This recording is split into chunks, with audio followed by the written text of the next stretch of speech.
I'm Erica Lynn, and we all know the ocean is the most demanding environment on Earth, consistently testing the reliability and durability of our equipment. When you spend as much time fishing as I do, you know that reliable gear is essential for staying on the water. This is why I went with the Abyss battery to power my trolling motor, electronics, and outboard. The guys at Abyss Battery are rattling the saltwater industry by manufacturing performance marine batteries specifically designed for sonar, outboards, trolling motors, and electronic fishing reels.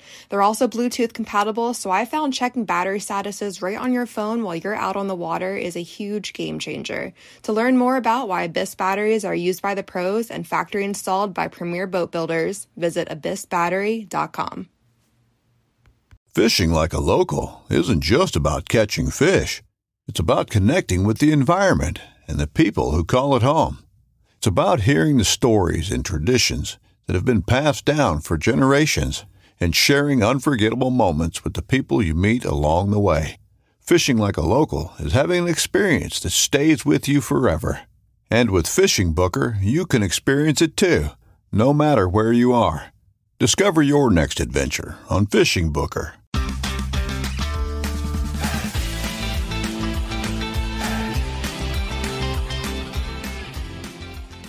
Hello and welcome to the Publicly Challenged Podcast. I'm your host, Luke Oswald, and I hope you join me on my quest for knowledge to become a better public land hunter, angler, and forager. Stick with this and who knows, maybe we will learn something together.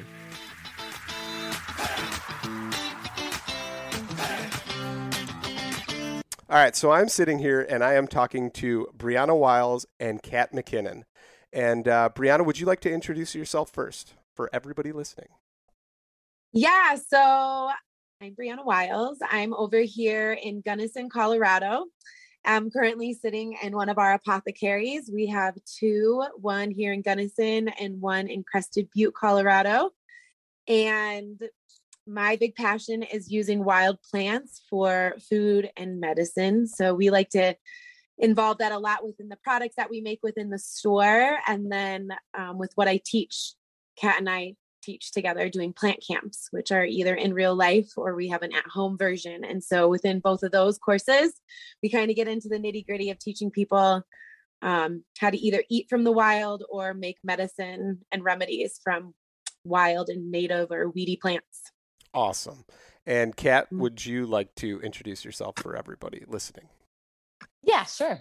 So my name is Kat Mackinnon, and I'm coming from Boulder, Colorado. So another high elevation herbalist. And I work for an organization called the Colorado School of Clinical Herbalism. And we have a 2-year program in herbalism, and I teach in both of those programs. But my main work that I do is I'm the director of our low-cost clinic, where our second-year students see clients for various types of chronic illness. But then I also teach for our first year programs and kind of just the basics of herbalism and anatomy and physiology of disease. And I also, of course, teach with Briana. My background was originally in ancestral skills. So primitive fire making and wild foods. And that was kind of how I slid into herbalism and getting into that in general and working with herbs as medicine as well as food. And I think that's all the important pieces for now. So let's stop there. I don't know if you actually mentioned, you didn't mention the name of the school, I don't believe. Oh, I did. It's the school is the Colorado School of Clinical Herbalism. Clinical Herbalism. Okay.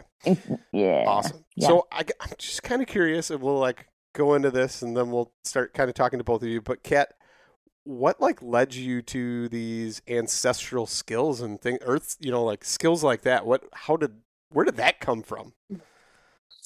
Well, me and my brothers were homeschooled, so we had quite a bit of time on our hands, and we were, I think they call it unschooling now. I think at the time we were just like free range children. So you're free range humans in the woods of Connecticut. And we just had a lot of time to delve into all of our interests and passions. And at a certain point, my brothers and I all kind of synced up and were like, we need to learn how to start fires. And so we were kind of just a little pod of us. And we were like, just setting things on fire and learning all the different ways you can do that. And I think that was the entryway. I think like a lot of people, that's the entryway into ancestral skills. There's so many different ways you can get into it. But that was one of our main entries. And then from there, we just added on to it and added on to it. And eventually, as we got older, we all pursued our different things, but kind of came back to all going to the same ancestral skills school. It's the Tracker School in New Jersey, of all places, with Tom Brown Jr. And we ended up volunteering with him, and then my brothers interned or caretake with him, and then we all ended up working for the nonprofit that he started with a fellow named John Young, called the Children of the Earth Foundation. And we basically all just dove deep and did ancestral skills for like 6 or 7 years, and we're like, yes, this will be our lives, until we were like, wait, it's really hard to make money and do this. I need to build a house, not a shelter. Which actually that kind of happened. And also I think life just happened. And I was like, no, I want to do more with herbs, which is also not a very lucrative profession generally, but another kind of passion profession. So anyway, hopefully that's a good, not too rambly answer. No, that's awesome. I feel like we could talk a lot more about that. She figured out how to blend the two. She does it now. She's totally blended the two now with Plant Camp in real life, where she could teach ancestral skills and the herbs. It's great. So like starting fire when you were a kid, I got to know this because like I used to start some fires for sure. What was like your favorite way to start a fire? Gosh, when I was a kid? Yeah, when you were a kid. Not now. Like, I don't care if it's a hand drill now or whatever. It doesn't matter because ancestral skills teacher, but like, I want to know. Magnifying glass. Yes. Sure. Yes. Magnifying glass. I used to burn ants. I mean, I'm not proud of it now, but like, I used to burn ants, and I like had the magnifying glass, and I'm like, oh, let's concentrate. And the thing is like, my dad was pretty cool about like letting me get away with a lot of stuff that another like, and we grew up in town, like in a neighborhood, but like still ran pretty feral as far as kids. Like we used to have bottle rocket wars in the cornfields across the street, and like all these cool things that like now you'd probably go to jail for, I'm sure. Actually, I don't even think they sell bottle rockets anymore, like around here. But anyway, I was just thinking about that. And it's all these things that you like all the kids in the Midwest and East Coast could get away with, that in the West, like you'd be starting forest fires. Well, we did start like some forest fires, crime. Not going to lie. Like there was crimes out here. Yeah. But you can't do you can't. Yeah. Yeah. But like, so then my dad, I was like 11 years old, and it was like FM 2176 or something, Field Manual of Army Survival. Yeah. Like old enough to read, but not probably old enough to fully understand, like, hey, you can do this, but you could hurt yourself doing this, like all the different rappelling things. And like, so here I am like zip lining out of trees and stuff, like rappelling out of trees and all kinds of stuff, right? And that was like my childhood. So totally get it. Me and my buddy had like a huge patch of timber behind his house. And we used to go and like steal boxes of matches and like sit there and throw them and like see who could get a fire starter first, like throwing them from our fort we made that's like 20 feet up in a tree, like just crazy stuff, right? Raking fire lines. Like we learned how to rake fire lines out of desperation to stop the spread of fires that we started, because of like, this is getting huge. What are we going to do? You know, but yeah. Starting fires with a magnifying glass, I was like, what? I could do this? I even tried doing it with ice, like convexing or ice, with my hand. Yeah. Can't do it. It's impossible. Maybe you can, but one, the ice has to be stupid clear, and there's no way you could use your hands long enough. Of ice ever. Yeah. So well, you need to do it. You do it with a powdered starter. Like you basically do, you know what coal extender is? The what? So we used to do it with just basically like kitchen spices, because it was perfectly granular. If you ever started a bow drill fire, like you have the dust that you make from the friction. Oh, I see what or you're any saying. method of friction. No, I'm fire. saying I couldn't concentrate the light. Starter. I couldn't concentrate the light enough. I see. Okay. You know what I mean? Like the ice wasn't clear enough. It just didn't make a good lens. And my hands got so cold, like I'd put them in my armpits and try and warm them up and then go back to it. But it never worked. Snow caves were fun. But all right. So herbalism. You guys are herbalists. And actually met you guys at the Wild Harvest Festival. And my wife actually said, she's like, that made the trip for me. Taking their class and like learning their stuff. She's like, I vibed with them. The energy was good. Like, it was just cool. So I had to tell you guys that.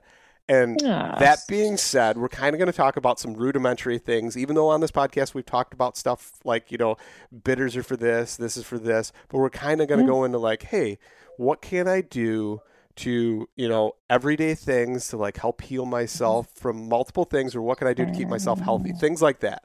So who wants to start first with some things of that nature?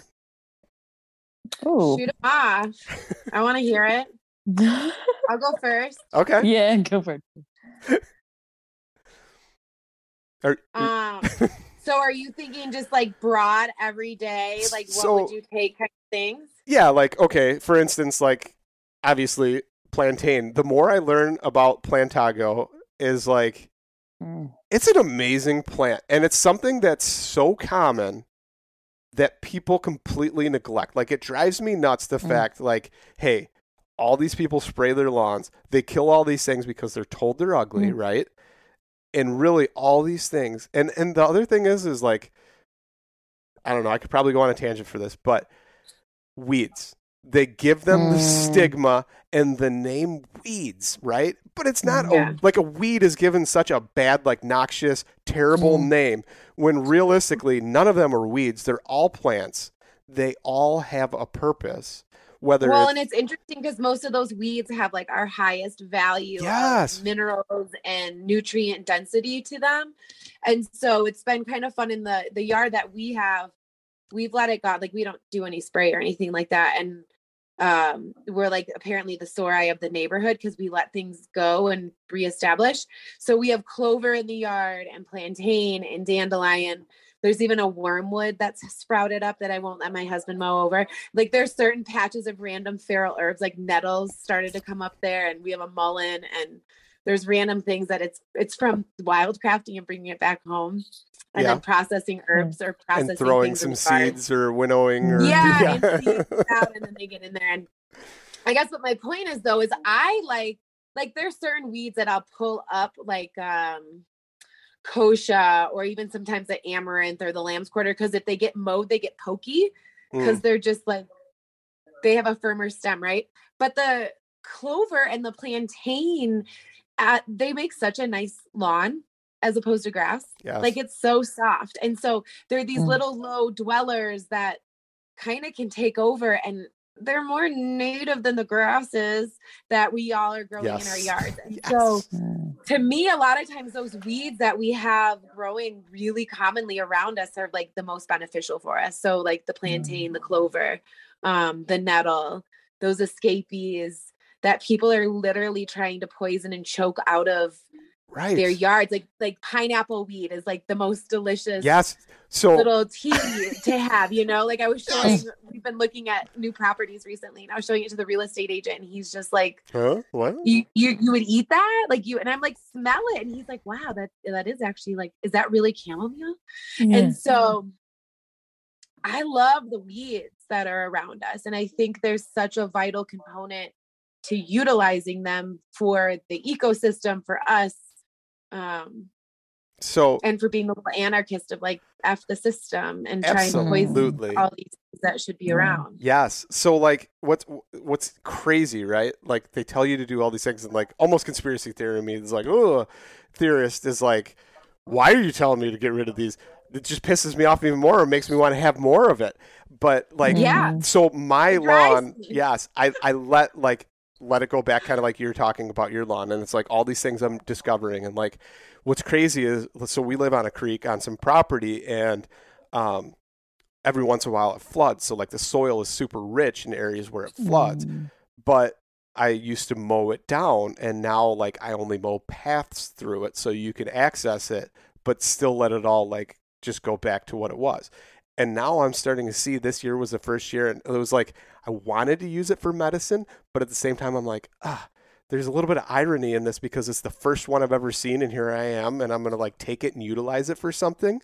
And it was cardinal flower. It was Lobelia cardinalis, and I'm like, Ooh, it's such a great one to see come back. Yes, it's so beautiful. And I was like, And I'm showing my kids, and they're all like, "Why are you so excited? It's just a flower." And I'm like, "No, it's not. Look how beautiful it is, number one. And two, I know, we're going to make some tinctures out of this thing."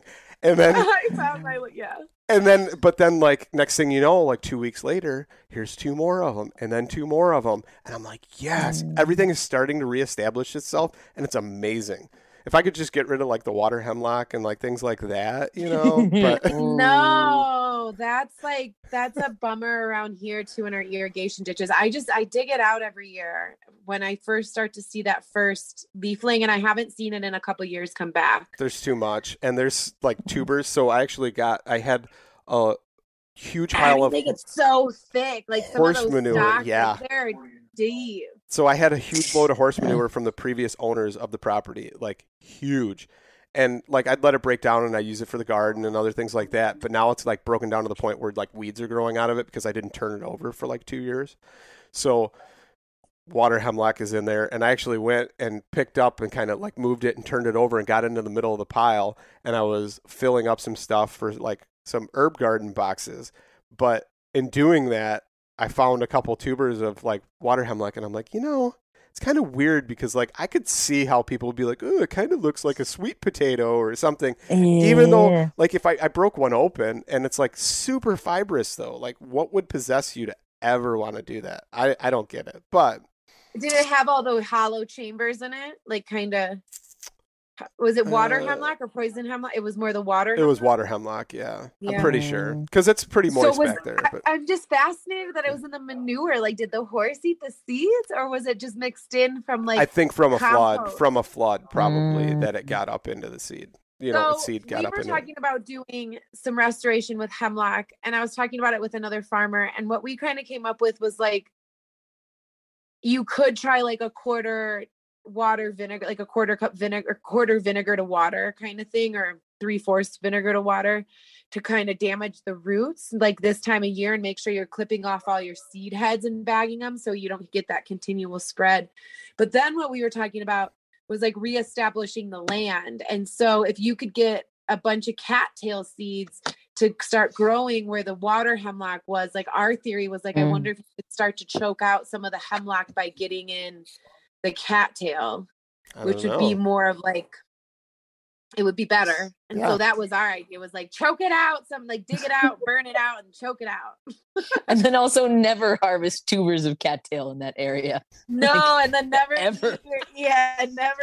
So you're telling me that it like actually poisons things around it as well? Or you're saying because I think you could mess up and that'd be, I don't know. I feel like it would kind of be a tough mess up, but I mean, if you're actually following the stem down, like I'm pretty cautious, especially as like a fairly new forager. I'm definitely not an herbalist, but I start doing some earthy things. I won't even touch that stuff barehanded or like it's a shovel for me. Really? Oh, I took it and just threw it in the garbage. No big deal, but it's fine. It's not going to poison. Like, I don't feel like it's going to poison me just by touching it. I'm pretty sure I have to like ingest or like have a cut or I don't know.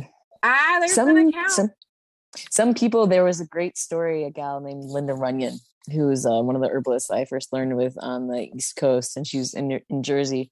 But for a long time, she was homesteading in the Adirondacks. And her son, they were out in the middle of like pretty far out in the woods. And her son came back with what he thought he was, I don't know, he was young, 8, 9, 10.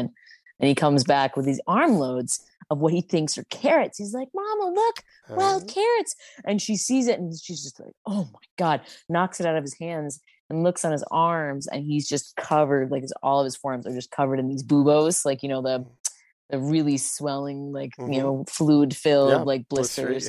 And that's pretty common with a couple of those family members, like cow parsnip. So, but I mean, with cow parsnip, totally edible. Yeah. As far as the root itself, I know lots of people that eat it. So here's the thing, though. For some people, I guess that's the thing. Is sunlight. Obviously, you're not going to eat a ton of it, right? So you're going to do test batch. Anything I do, I always do test batch stuff. I'm not going to but I do know people that eat wild parsnip, cow parsnip, all that stuff, and they're like, yeah, it's edible. People are crazy to like, oh, it's so terrible. It's such a horrible plant. Sure, but like, when you're in the sunlight, you're bare skinned, you're sweaty, the stuff is getting to your skin and sticking to your skin, and then you're having like a photo reaction from the sunlight, like therein lies the problem. It's not necessarily, and as a little kid, that's terrible because you obviously don't know that. That's super what I've painful. seen. Yeah. I see here in drought years, you see people saying they got poison ivy somehow while camping in the mountains here, and you're like, nah, you didn't get poison ivy up here. You got parsnips. Maybe if you were down in like the Black Canyon, there's poison ivy. It like grows like trees down there, but up here in the mountains, we don't have poison ivy. And so what it is it's them brushing against the cow parsnip, and it's usually around their wrists or around their ankles, somewhere where there's like a gap in their fabric or something, or somewhere that they're like not washing off all the way and it still lingers, and they're getting that phytodermatitis, which is like an itchy burn, rash, blistery, pretty gnar. Literally, it's like poison ivy, I think, right? Like you have some people that react to it poorly, and some people that, like, everybody, you can do the cow parsnip tattoo, like everybody gets that, and you can I'm not doing that. Was that like an ash mark that you were just doing? I don't know what I was doing there. I don't know. The sign of the I was like trying to think. Well, I know it's my. I'm not going to try that. Puritanical roots. But not everybody gets the blisters in the same way that not everybody gets, like, Briana's so sensitive to poison hemlock. But I'll touch it. Like I'm like, and I can like trip out from it. Yeah. But so everyone's a little individual. I just like, if you're handling a small amount, like, then again, like the lady you were talking about or whatever, if you're removing mass amounts of it, I would probably wear gloves. But if you're pulling out like one or two pieces and being like, oh crap, that shouldn't be in there. You know what I mean? Like, I think it's the sliced root. Like if you're exposing and crushing the fluids of the plant, you have more of an absorption into the skin is what can happen. Could be bad. Yeah, I see that. Yeah. Now. So okay, let's talk about healthy things instead of I know things that will kill you you. always gotta start with the poisons, though. Yeah, you do. It's true. So like, what's your guys' like common thing that you tell people like when they first start going down the herbalism road? Like, is there anything like, don't do this because there could be like consequences or something like that, like, too many juniper berries or whatever could, you know what I mean? Like in concentrated things or something like that. Well, we always recommend, like, in your region, if you're going to go for, you can be an armchair herbalist or you can be a foraging herbalist. And if you're going to be a foraging herbalist, just learn your poisons first. So somehow we ended up talking about poisons first. This is great. And water hemlock, learn the kill you dead poisons, because there's all sorts of individual reactions to herbs. And there's all sorts of what we call self-limiting poisons. So things that make you, nauseous and sweat and puke and, have like explosive diarrhea. Those are out there, but mostly they're self-limiting because they don't damage your organs long-term. So like learn the really, really toxic ones, the ones that you'll be in a good deal of trouble with if you eat, a couple of mouthfuls even. So what are that's those? Kind of like what would we say those are? Well, we have all 10 of the deadliest poisonous plants in North America here in Colorado. So yeah, we rep it good in our state. You guys are jealous. Water hemlock, poison hemlock, the death camas, which, as you can, I have a friend who was a death metal song, botany song about death camas. It's great. It's very, very deadly. It's like a couple of bulbs. Actually, those are really the top 3 in North America because they look like food or medicine. Like poison hemlock and water hemlock look like medicinal or edible, like a wild carrot, or there's an herb here called angelica. And death camas looks like wild onions. Like if it's not flowering, you could confuse the bulb. So those are really the top 3 poisonous ones. Bree, what else do you think as far as like the next one's down after that people could confuse? Those are kind of like those are the top ones, and then from there you kind of get into things like monkshood or like your mild toxins that would definitely have some effect on the body, but it might not drop you dead, or your larkspur, or your like agitating ones like your poison ivy. Things that are going to be like topical, but poison ivy, eating it, like bad idea. Like bad even idea. There, like that's not, burning it, bad idea. Burning it, really bad idea. Yeah. And I feel like those three, a couple other ones. Those are kind of the big ones that you definitely want to get familiar with them. Like, yeah, you need to see them or to see pictures of them first before you can be comfortable, in my opinion, going out to get a lot of those plants, because a lot of times, like, the plants you're going after that might look like a poison plant, they actually tend to be aromatic. And so when you're going to harvest an aromatic plant like onion roots, bulbs, and you start getting a bunch of them, and then you accidentally harvest a death camas root after your fingers have really big oniony smell to them from gathering a bunch of roots, you can run into a really big problem of like, oh, but I can smell my bulbs. I don't need to know more identification. I don't need to know the way the leaf looks. I can see it by the bulbs. Well, death camas and onion, if you just looked at the bulbs and isolated the leaves from the two, you wouldn't be able to tell the difference as a novice. And if you smelled it with an onion already written hand, it's going to smell like onion because the tips of your fingers smell like onion. So not great, right? Yeah. That could definitely happen. Same thing sometimes with those Apiaceae families, or those carrot family plants tend to be aromatic. And so crazy carrot family, or the poison hemlock and the water hemlock, have more of a like musty, deathy kind of smell is how I associate that smell with it. Whereas things like angelica or carrot, and a few others tend to have more of this like intense aroma that comes out of the roots. But again, if you're harvesting a bunch and slicing your knife and cutting roots out, you can definitely overpower a musty smelling root with an aromatic root. I don't spend too much time in the Apiaceae family yet.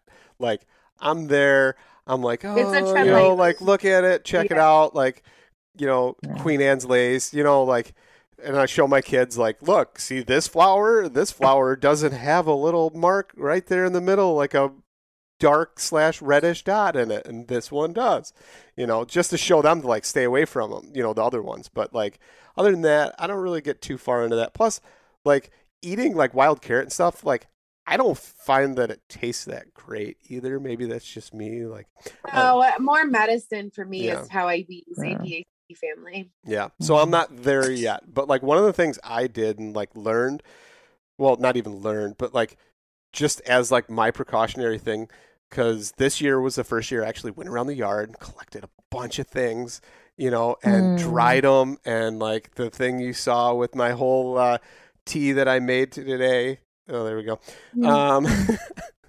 That was all stuff that I collected over the course of the entire, like, from spring all the way through now, and dehydrated. And, so I actually spent like almost like a year and a half or like 2 years just learning plants through the seasons and like making sure that I knew them, because, as seasons change or the plants go away, or sometimes they're there the whole time, it just changes, with the season or whatever. So now, like, I know certain things come up in the seasons, and like you always see, like your dead nettle first, and then your ground ivy starts coming up after that, and like all these different things that like I felt comfortable with because I already had that established. Like, I know what that is, I know when it's here. And then this year was the year I actually went out and started collecting that stuff and drying it.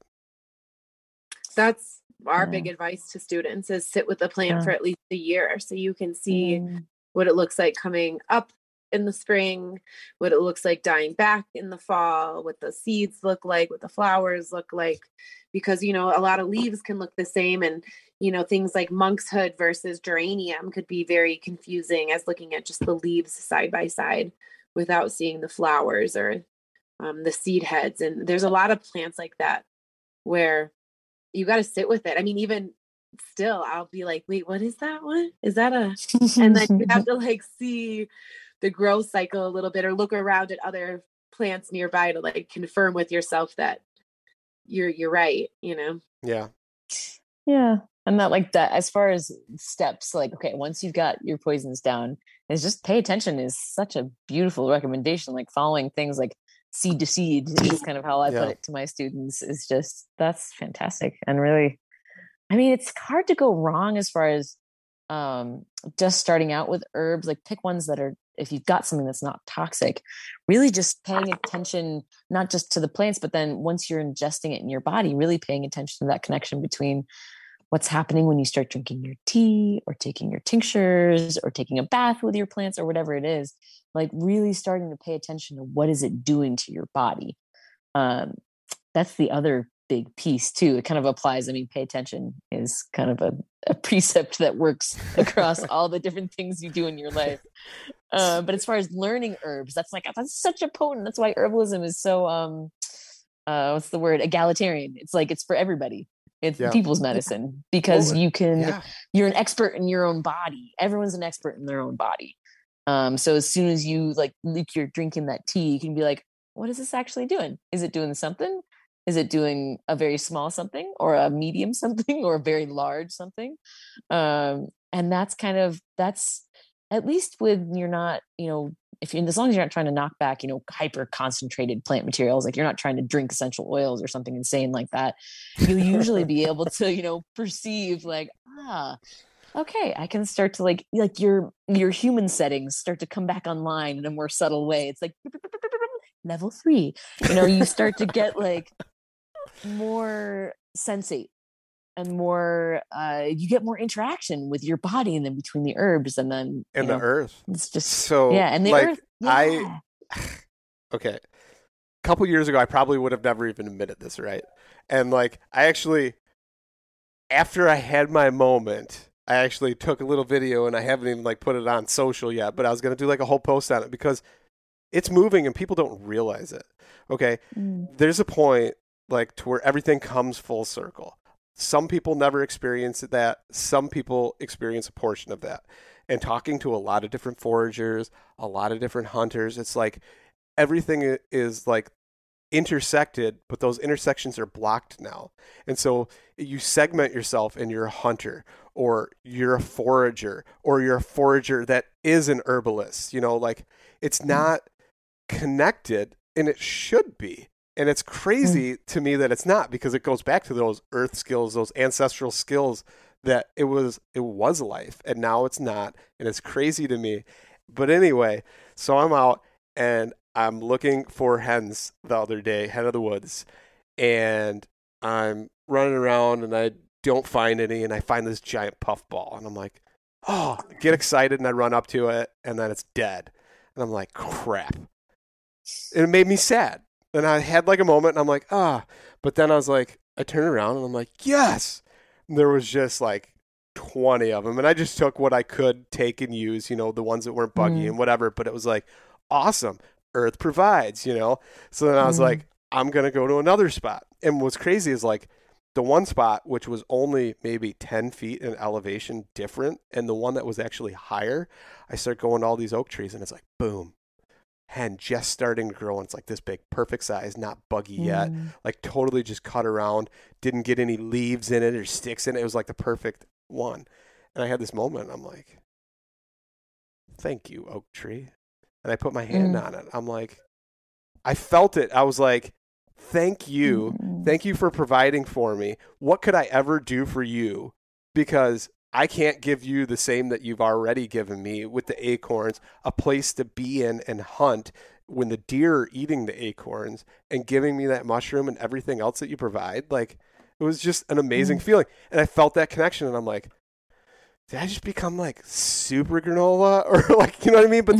But realistically, it was that connection, and it's all those things. But I don't think without the foraging, a hunter would never have that moment. I mean, maybe they do, maybe they don't. I'm already super thankful for that animal, but now I'm thankful for the tree that provides for that animal. I'm thankful for the tree that provides for me and gives me these mushrooms. It's an amazing cycle, and that's full circle. And it's how do you even explain that to somebody and be like, no, listen, man, you need to go out. You need to find this, you need to do this, and hug that frickin' tree. You know what I mean? How do you tell somebody that? But I had that moment. It's hard because I think a lot of people too, on average, it takes about 30 days for a person to break their New Year's resolution. So if saving money was on your 2024 list, your odds aren't really looking that great. Luckily, I have a 100% guaranteed way to save you money this year. Just switch to Mint Mobile right now. Mint Mobile has wireless plans starting at just $15 a month. That's unlimited talk, text, and data for $15 a month. If you save as much as I think you're going to, you are going to be able to afford a brand new rod and reel. Use your own phone with any Mint Mobile plan and keep your same phone number along with all of your existing contacts. To get your new wireless plan for $15 a month and get the plan shipped to your door for free, go to mintmobile.com/waypoint. That's mintmobile.com/waypoint. Cut your wireless bill to $15 a month at mintmobile.com/waypoint. Additional taxes, fees, and restrictions apply. See Mint Mobile for details. How do you feel great on vacation? Like really good? Easy. You go to Aruba. You'll spend your time relaxing on cool white sand beaches and floating in healing blue water. You'll immerse yourself in natural wonder and find your center on an island where things move at your speed. You won't just feel great, you'll feel relaxed, renewed, and ready for life. That's the Aruba effect. Plan your trip at aruba.com. They don't like the mystery. Like they want to walk out and find it and have that satisfaction really quick. And I had someone say it to me once in that way, and it like blew my mind. And they're like, wow, so you just like go out there and you don't know that you're going to find what you're looking for, but you're still okay with that. Like I have to go out there and I have to know that I know where my mushroom spot is. I know that I'm probably going to find something. And like that to me is fun. And I was like, what? Like, I love finding new spots. Like, I don't want to go back to the old spots unless like, I don't know, I guess I have to, or like, I mean, or you just hit them all up because you keep collecting them every year. Right. I thought that was so interesting because I think it's such a common thought maybe that us foragers or wildcrafters really don't have, because I don't go out and always expect to come back with something like with hunting. Like I don't always think like, okay, I need to go out for this plant. I'm going to come back with 6 pounds. It's going to be great. I can count on it. And I don't go with that mindset because it's in the wild and I don't know what this year's providing. And I don't know what it's going to look like or how I feel about it in a lot of different ways, or what the plants even are kind of sending off to me in the way of what I want to harvest. And so that to me is like ethical. Whereas like humans that are like, no, I know this spot. I'm going to go there. I'm going to take 4 pounds every year because that's what comes. But then after a while, that spot starts to not be there anymore because they're abusing it and not treating it in that mutual respect of a way where like the plant needs to reseed itself. The plant needs to keep its root system happy. You know, like there's so many things that go into the wildcraft or the forage where you're tending a garden. You're not just, you know, like I mean, a lot of people do garden like that where they just want to take, but no, like everything matters to keep your garden successful for a decade. And beyond. And beyond. It's soil health, it's plant health, it's making sure that the microbiome of like the mycology is vibrant and healthy and supporting the soil system. Yeah, humans are funny. Like I think. Well, and that's ultimately like sustainability. Briana and I have both seen this because we've both been involved in herbalism for about the same period of time. But, you know, even just in the past 10 years, sustainability is, you know, it's a buzzword everywhere. And it's like, it's a sustainable wildcrafted iPhone. Like, you're like, oh, like, you know, it's just everything has got that on. It's like, this is our, anyway. Yeah, there's a lot of that's where people abuse words to where they become meaningless. I totally agree with that. Yeah. The ultimate thing that you just described, where you were like, oh, this beautiful oak tree is giving me this that thing gift, is older than I can ever be. You know what I mean? Like that tree is 150 years old, probably. It's given more oxygen to the earth than anything. Like it's done more work for the earth than we can fathom. The only thing I ever thought of was like, if something were to happen to you, I could try and protect you. That's it. Like that's all I've got to offer, buddy. You know what I mean? Like, Well, I mean, like that's sustainability to me. Like that's because it goes beyond like how do we sustain this same kind of taking process and goes back into like, oh, do you have a relationship? Because I mean, if you've ever been in a relationship where someone's just taking from you all the time, just gives you barely enough so that they can keep taking from you. It dies. Like that's a shitty toxic. It dies eventually. Yeah. It dies eventually. Something terrible happens. The limbs fall off. Everything. Yeah, exactly. Oh, I wasn't talking about the tree. I was talking about the person. Yeah, I was too. Like Earl. The limbs fall off. It's dark. Oh god. Like the Dixie Chicks song or whatever it was. But yeah, so that's perfect. Like that little bit of like, oh, like less sustainability, more like relating, and it's also just so much more fun. Like that's I don't know, that makes it spicy and interesting. Well, that's the and mystery. Just it's like mysterious. you're tapping into the whole system of life, and like I don't know, like it's oxytocin feeling. Like when you walk it's amazing. Woods, yeah, I felt like it's a different feeling. It's that feeling of like a newborn baby that you just birthed, and it's like, I don't know. To me, that's how the woods feel. It's a flood. Like there's a flood of emotions that opens up when you walk into the woods. If you're tapped into like, wow, there is so much going on around us right now.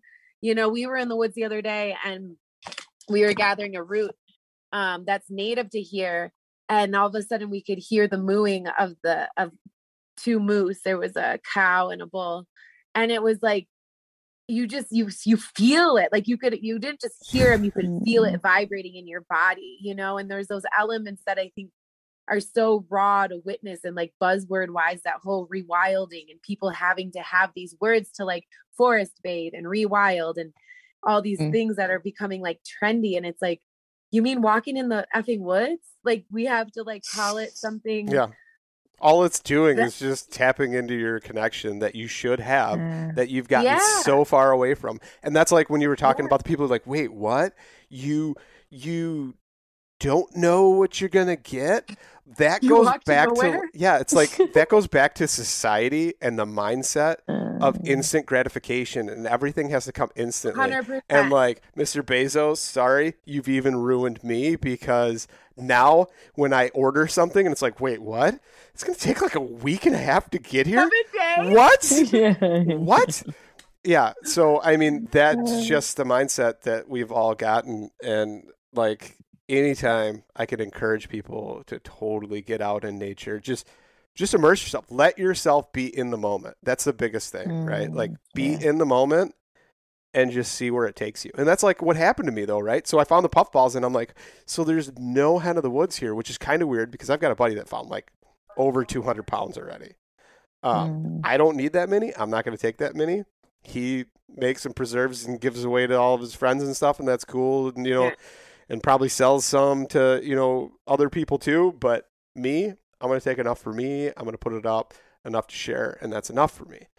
You know, different mindset. But then again, you know, that's like how I hunt too. Like I'm not going to overtake. Even when I hunt certain properties, like I'm like, okay, if I hunt here, I'm going to take one deer from this property and then I'm moving on to something else and take one from there. You know, you want to maintain, once again, that's the balance of making sure things reseed and all these other things.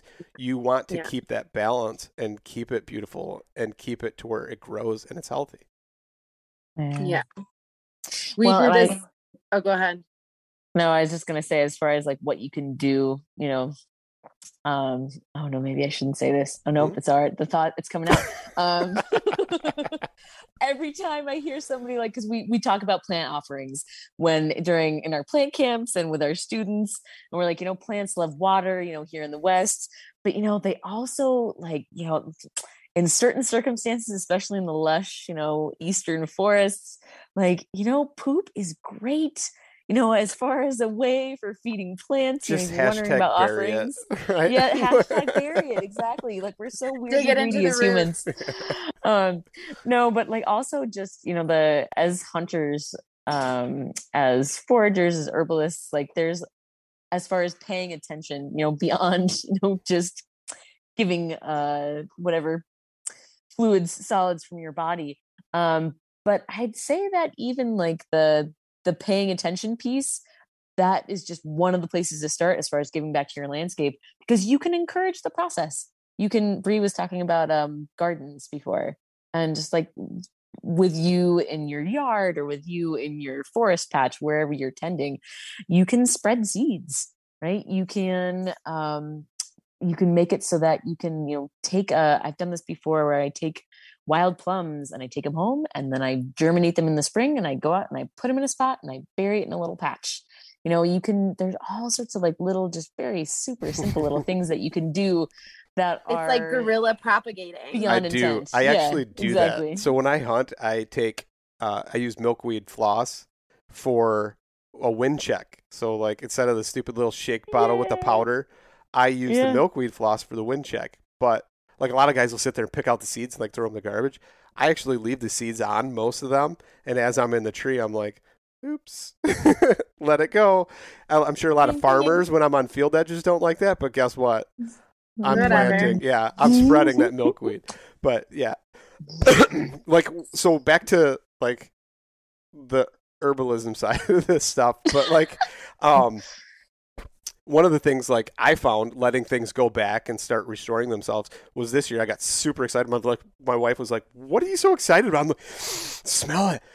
And it was pineapple weed. It was like the same thing you're talking about with like the realtor. It was the first time that it came back. And the coolest part about it was like, it was on like the edge of like a driveway to my barn that used to get sprayed, but it hadn't been sprayed in like 7-8 years. And all of a sudden now it's finally coming back. Yeah.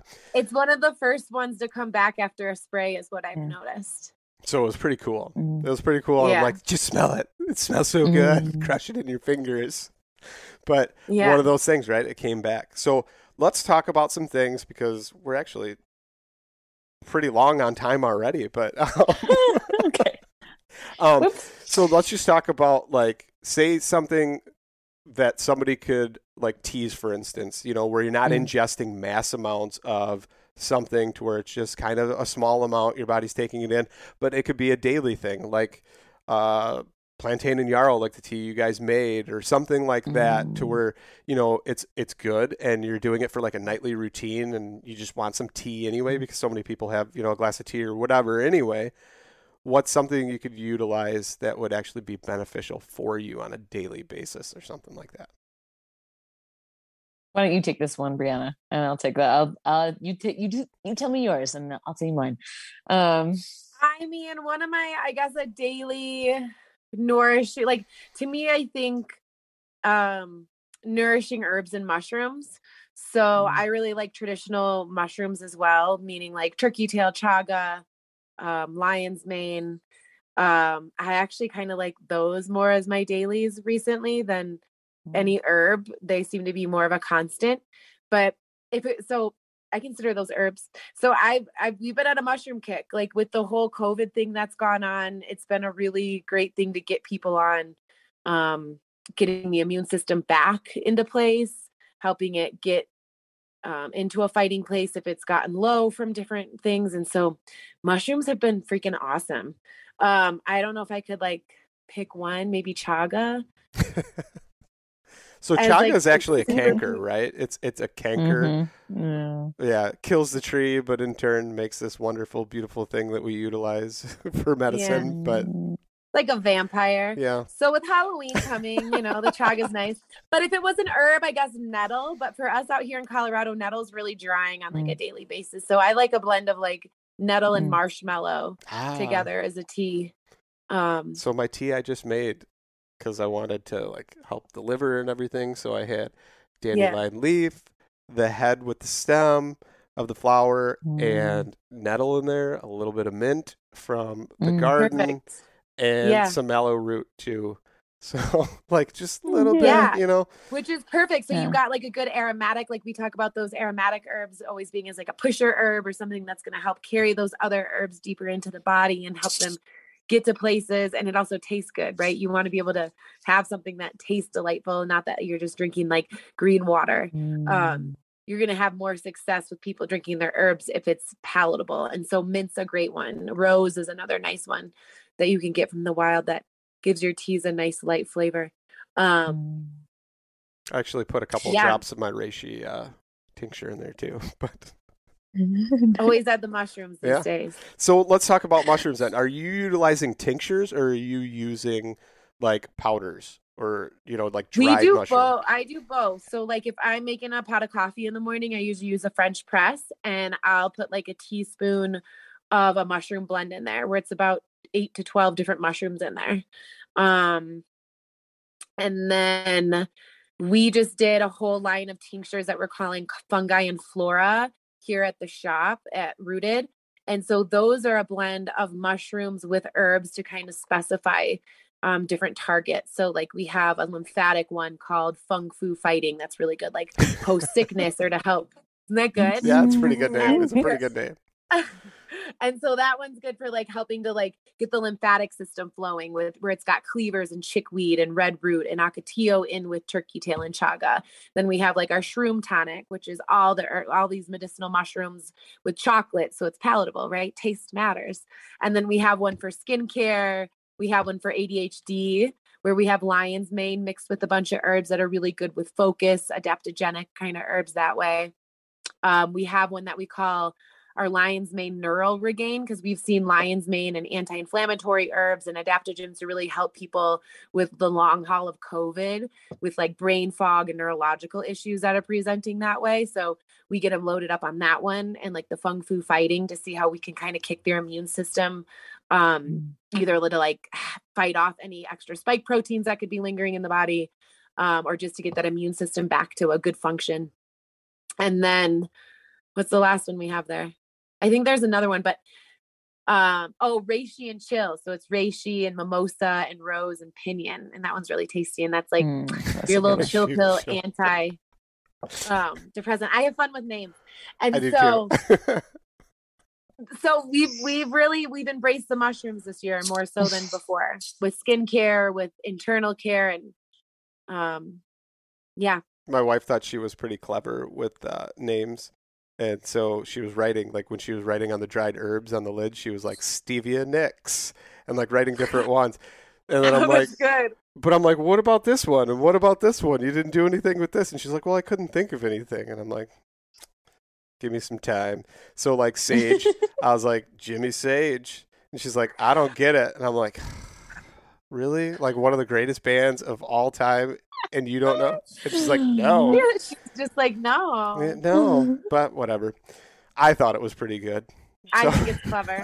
I love, the plant puns are some of my favorites. So what are some other things besides the mushrooms? Kat, do you want to talk about like what's a good daily? I mean, one of my favorites on the daily, it's not necessarily even tea or tincture. It could be whole plant, but bitters. There's nature deficit disorder. There's all sorts of, but bitter deficit disorder, I think, is very underplayed in the United States. You mean that like everything we consume has like sugar in it to make it taste sweet and like make it, or sugar salt, and like make us want more? Is that like a thing? No, and they mask it? Profoundly dysregulating. Yeah, no, I mean, it's so interesting. I was just teaching a class on bitters the other day. We were just like, we have a couple of students who are from other countries originally, or their parents were from other countries. And they were like, oh yeah, like my Italian grandmother, she'd like always had this little like glass, like right after dinner of some sort of mystery liquid. And I remember sipping it and being like, oh, and it's so bitter. And she's like, it's amaro. Like, it's like they have most other countries have some sort of tradition with like eating bitter greens or having a bitter drink. And we need it as humans. Like we have bitter receptors inside of our lung tissue and our cardiovascular tissue and everywhere throughout the body. And we don't even know how important they are. We know basics of like, oh, look, it definitely gives a little pump to the liver and to the digestive tract. But I feel like all you have to do is taste it. Literally, that's all you got to do. It's once or twice a day, which we tend to like. The major bitter we get is coffee, and we tend to like pumpkin spice latte the crap out of that. You know what's terrible about that? I would like it with caramel. And can we just take the bitter part out? What's terrible about the coffee is only crap coffee, because I'm a coffee snob, but crap coffee is bitter. Or the brewing process, or stale grounds. So like good coffee isn't even bitter. You're actually going to taste like oak and caramel notes. It's going to be like a wine tasting and an amazing experience. But it's crap coffee. The stuff where you get stuff which actually has oats and barley and other things toasted in with it, even though they lie about it and say it's pure grounds. Or they use Robusto beans, which are crap, garbage coffee beans that aren't even good. Yeah, that's how you get that. So Yeah, that shit bitter. Okay. So unless I mean, instead of going to like the 7-Eleven and like getting the 5-hour-old coffee, burnt coffee, just like simple, just like a dandelion leaf in a day, or even like just I'm not picky. I'm like however you can get them, but just like even like arugula, or like if you're not going to go for wild greens, if you're not quite there yet, just anything that you can get that has a little bit of that bitterness to it, which is lettuce greens in the garden. Like if you grow them yourself, they'll have that, or like the bottoms of romaine, like if you get those romaine lettuce and you bite the bottom of it, it's got that like bitterness to it. But so bitter herbs, I love bitter formulas because they're just like, I mean, everybody knows bitters. Like if you go to any bar. I was in the Midway airport. I was flying back from an event on the East Coast. I was in Chicago, and I was having some digestive upset, and we were like, and I was able to go to a bar and be like, do you have seltzer and bitters? And they're like, yeah, sure. Like every bartender will be able to like pull out some bitters from behind the counter. And I was able to have seltzer and bitters. And bitters, usually when they're behind a bar, they're aromatic. Like they've got something like a fennel or a ginger or something mixed in with like super bitter, gentian or yellow dock or something like that. And I was able to settle my stomach. And it was just like, it's great for so many systems of your body. So that would be my daily dose for the moment, would probably be bitters. So if you're going to do these bitters, like what would your way be versus like, I understand like incorporating in meals and stuff like that, but like, is there any other type? Like, what are you doing? Tinctures of some sort if you had to? You can always do tinctures. I think like if everybody was able to just like get some Angostura bitters or some Swedish bitters or like whatever bar bitters you have like at your liquor store, like every liquor store will have a bitters formula of some kind. It'll be more or less tasty. And then just putting that in the fizzy water or putting that into a little bit of water and knocking it back. Like that's one way. That's probably the easiest way. That's how I get most of my clients to take bitters on the daily before I be like,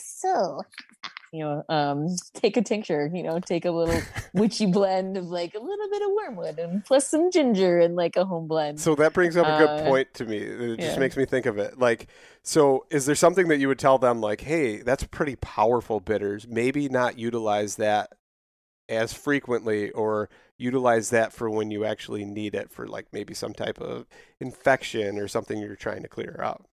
Because I know some of them are pretty strong.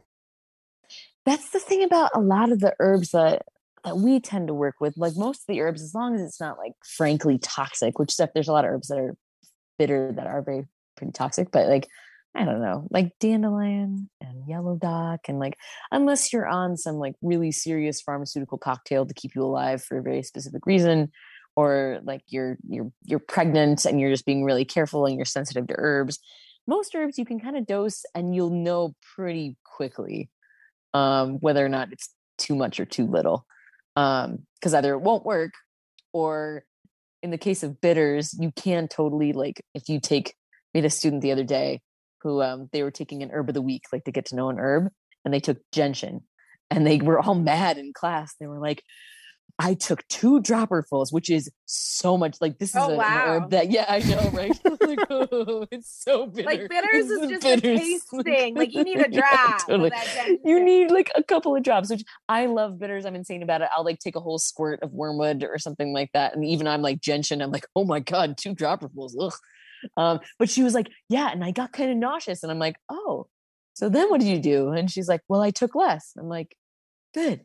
That's what you do. Like, your body told you what to do. That's what I mean. Like, it's like it comes back to pay attention. It's like you'll know pretty quickly. Like if you're like, all right, just not paying attention to your body, probably what you would notice at worst with bitters, if you didn't immediately get nauseous, is you maybe after like a week or so, you'd get a little constipated. Like that happens with people who are trying to do like, anti-parasite cleanses with these really bitter dark herbs like black walnut and wormwood and stuff that's incredibly cold and dry. It'll make you have a really sluggish digestion. Like that's the worst of it. That will generally happen. of course, there's all the caveats of like, okay, if you're on certain drugs, be careful, whatever. But for most people, if you're generally like in relatively good health, your body will tell you immediately. But you can always start small. That's what we always end up telling our students is like, you know what? Humans are very individual, and so are herbs. So start with a couple of drops and work your way up. And don't get discouraged if you're like 5 drops isn't working. Take a little bit more. You'll be fine. So one of the things that I wanted to talk to you guys about was your plant camp. So like, what is that and what's that about? Like, what is it? Well, it started a couple of years ago where we started taking students out into the wild and teaching them everything from ancestral skills to wild foods, to herbalism. And we did our first one. It was a 2-week session. We did it with Tom Eppel, who wrote Botany in a Day. And then from there, it's just kind of evolved. And so like, it was pretty awesome. And then it was like like we have students that have returned like 3 to 4 times and we've only done it 4 times.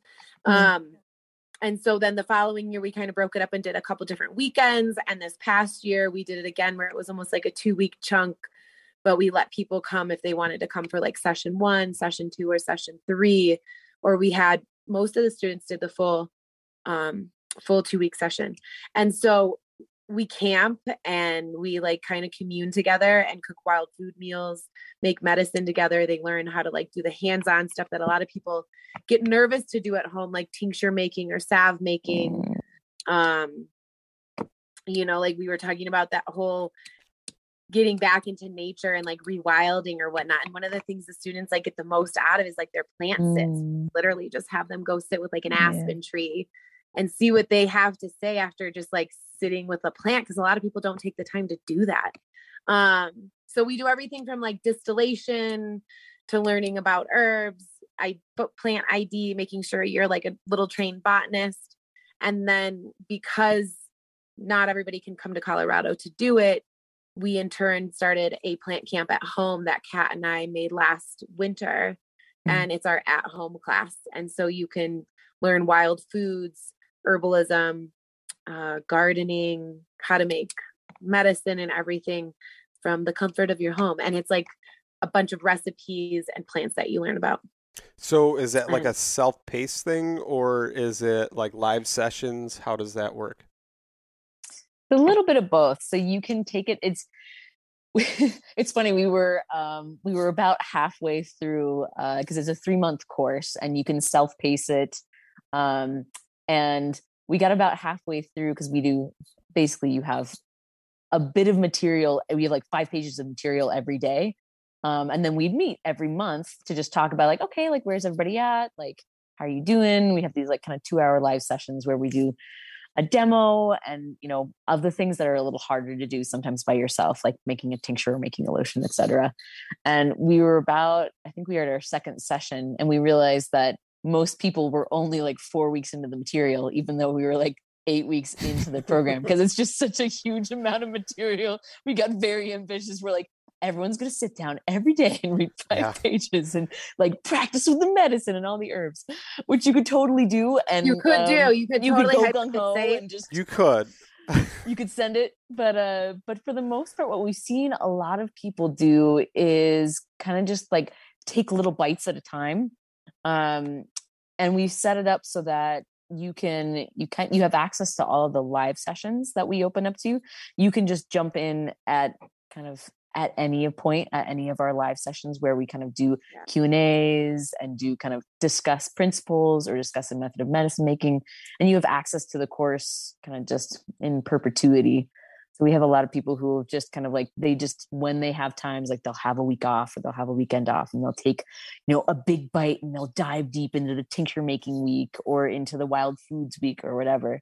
So that's a little bit of a combination of the self-paced aspect of things, but then the live sessions make it so that people can engage kind of at any point they want with whatever part of the curriculum they can. And any of we were on our 3rd opening for students. And so it's like, we're building like a little community of students with everybody. And so everybody can come in on those lives if they started last fall or And then in are the like spring. those live sessions recordable to where they could access them later Yeah. or something? Okay, that's Yep. cool. Yeah. That's definitely cool Yeah. too. Because then, I mean, if you miss it or whatever, at least you can feel like you got something, out of that. And I always feel like live sessions or talking to somebody, I tend to pick up more than just looking at something anyway, or like Tim Clemens always talks about forming a relationship. Touch the plant, sit there with the plant, look at it, like know it. But it's totally true. Like once you learn that plant and or distinguishing feature or something sticks out to you,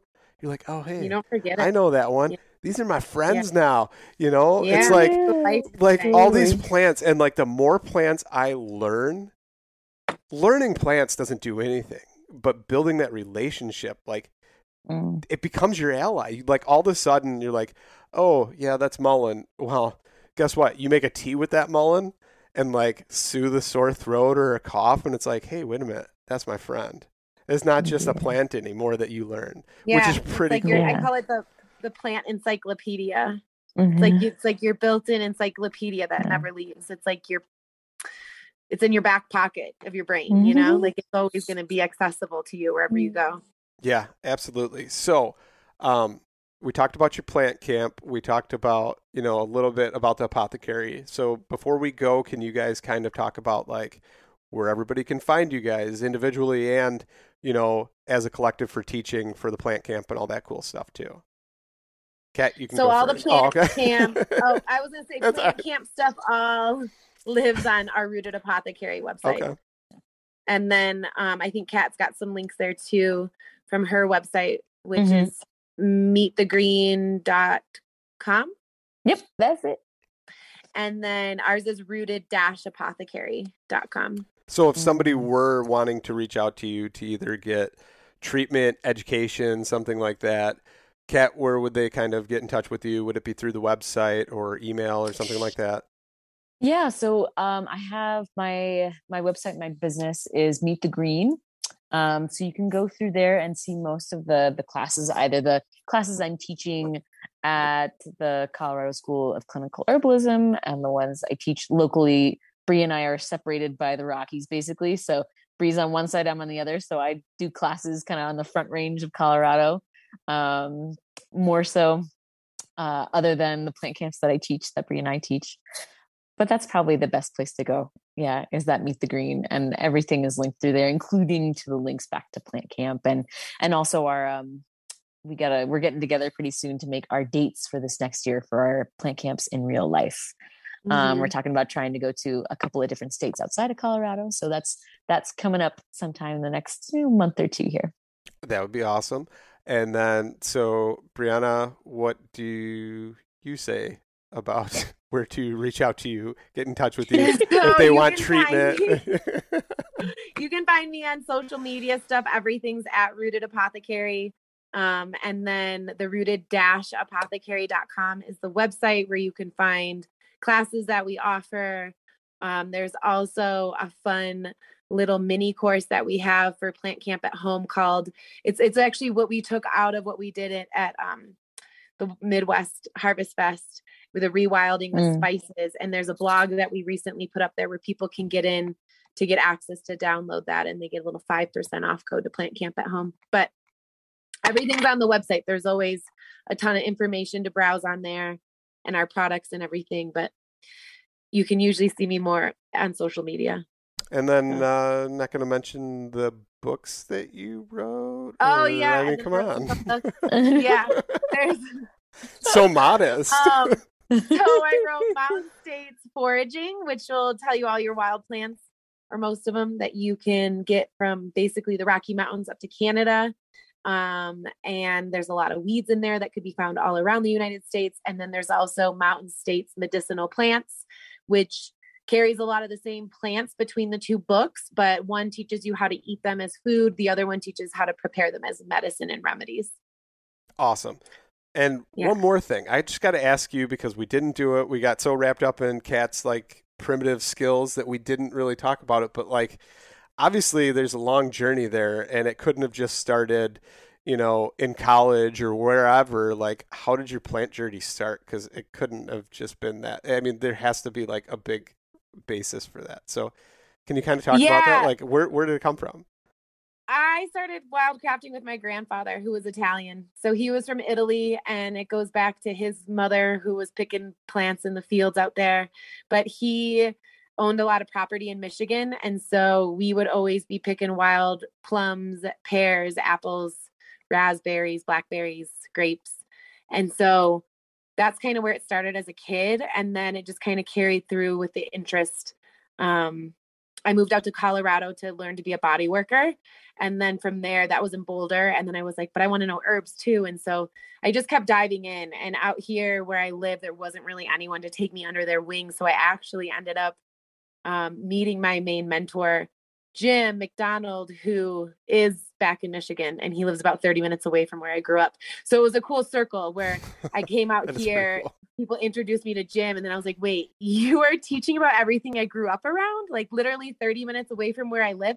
So Jim's one of my best friends, and we hang out, whenever I get back to Michigan. Our kids are even best friends, and it became like this weird little full circle. So I know my Western plants, my Michigan plants. That's one of the places we'd love to do a plant camp. And I just kind of kept going from there and learning all the plants around me. I started taking up botany and flora classes in college. So that's where I got a lot of my botanizing skills and learning the plants that were out here. And then I just kind of started connecting the dots with Michael Moore's books, The Herbalist, not the film guy. And I was like, what? No, not a side life.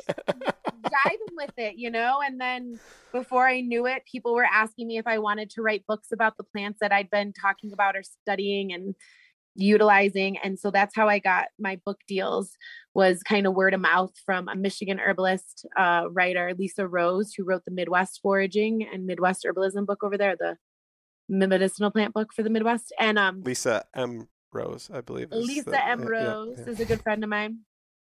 So anyway, it was kind of just part of the circle. And then that's how Kat and I met, was I needed someone who knew the Rocky Mountain plants and could do a botanical review is what they required. And no one would do it. No one felt confident enough. And so I reached out to Lisa Ganora, who used to own the Colorado School of Clinical Herbalism, where Kat's at. And I was like, how can you do this? And she was like, reach out to Josh or Kat. And I reached out to both of them, and Kat was like, yeah, I want to do this. And awesome. So and Josh and Kat are actually like a thing, like they're a couple, so it's like even cuter. Aww. And they weren't at the, I know, I had to add that in there. Anyway, so that's how Kat and I met, is that I contacted her and was like, I need help. And like, who are you? Apparently, you know your plants. And that was what, 8 years ago? Yeah. 9 years just ago? about now. Yeah. That's awesome. Well, thank you guys so much for coming on and talking all this fun stuff. And honestly, we really probably didn't even scratch the surface of anything, but it was amazing to carry on this conversation, and hopefully we educated some people, and I know I took away some things from it. So thank you. Yeah, thank you, for Luke. Yeah, thanks for having us, Luke.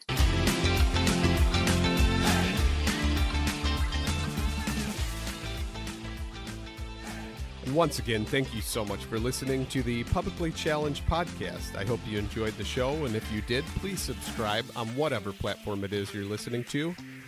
Also, if you could leave a review, that would help us out. And you can check us out on Instagram or at publiclychallenged.com. And once again, thank you so much for listening to the show.